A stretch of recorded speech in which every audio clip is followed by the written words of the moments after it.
நியாயத்தப்படு உன்னோடு கூடின எல்லா கூட்டத்தையும் ஆயத்தப்படுத்து.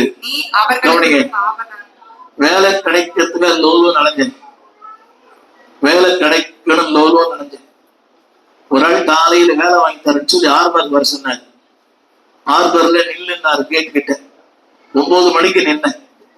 நம்ப மாட்டீங்க, 6:15 நின்னுங்க.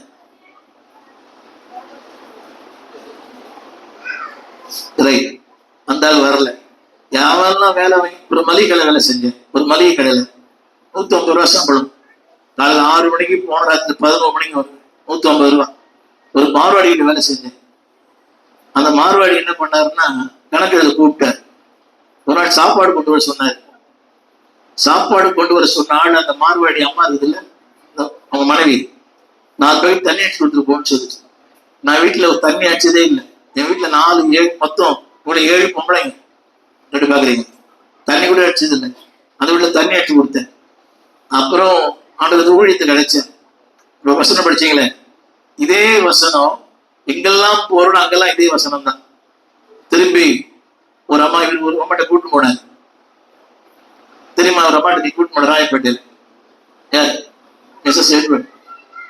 மிஸ்ஸஸ் எட்வர்ட் வந்துச்சு. அந்த அம்மா விட்டு கூட்டு போனார். அந்த அம்மா இதே வசனம் சொன்னாங்க. எங்க போனால் இந்த வசனம் தான். நியாயத்தப்படு, வேலை கிடைக்காத கஷ்டகாலம். அது ரயில்வேல புரியுதுங்களா? ரிட்டையர்ட் ஆனா காலம் ஓசியில இருந்து கொடுக்குறான், பாஸ் கொடுக்குறான். இந்தியா முழுக்க போகலாம். என்ன தம்பி, எனக்கு புரியுதா? நான் இருந்த டிபார்ட்மெண்ட்ல, நான் சீட்ல சம்பளமே தேவையில்லை.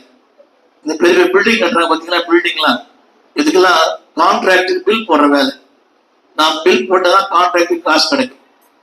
புரியுதா உங்களுக்கு? அப்படின்னா அதுக்கு ஒவ்வொரு பில்லுக்கும் இவ்வளவு காசு நடத்தும். அப்பவே எனக்கு முன்னாடி வர்கீஸ் ஒரு வேலை செஞ்சாரு சீட்ல.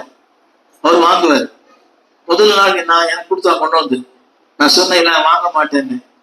என்ன காரணம் கேட்டான்.